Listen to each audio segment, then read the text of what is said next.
Ulysse, Euryloque et Périmède étaient toujours bloqués au pays des ombres.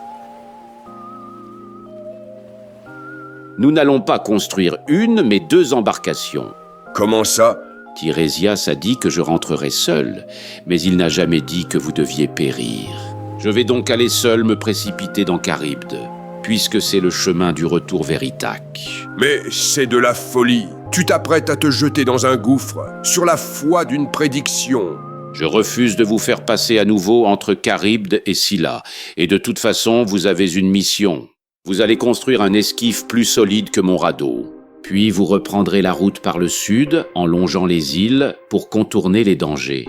Vous pourrez vous ravitailler sur l'île d'Hélios, peut-être que certains de nos compagnons y ont survécu.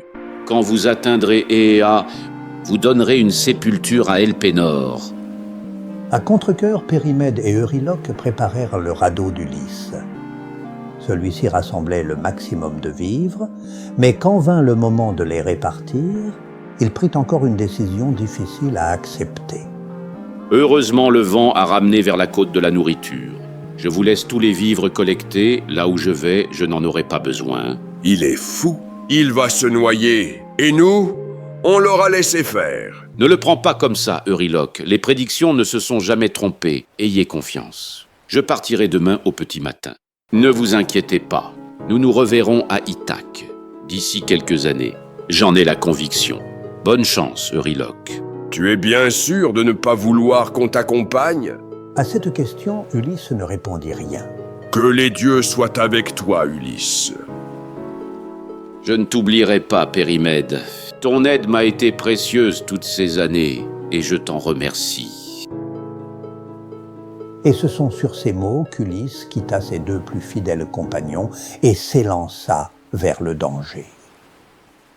Bon, cette fois-ci, nous sommes vraiment seuls, Périmède. Mettons-nous au travail. Autant de pas rester trop longtemps sur cette sympathique île peuplée de défunts bavards. Ils cherchèrent des débris de bateaux plus conséquents. Et tous 2 se mirent à construire une embarcation solide, en préparation d'un long périple par le sud de la Méditerranée. Ulysse doit déjà être loin. J'espère qu'il en sortira vivant.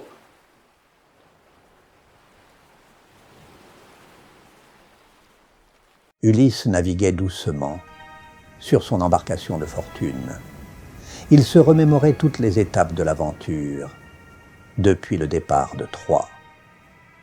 Grand Poséidon, venge-moi! La Méditerranée est pleine de dangers, et Poséidon t'est hostile. Pourquoi poursuivre ce voyage, Ulysse? Personne ne t'attend plus à Ithaque. Retourne vers Charybde et laisse le courant t'emporter. Tu seras alors sur le bon chemin, mais dans tous les cas, tu arriveras seul à Ithaque. Tout son périple l'avait amené à cet instant. À chaque fois, les prédictions s'étaient avérées vraies. Il serait rejeté à l'autre bout de la Méditerranée, près des siens. Il en était convaincu. C'est pourquoi, quand il vit apparaître le monstrueux tourbillon marin, Ulysse n'hésita pas longtemps. Il se précipita dedans, sans état d'âme.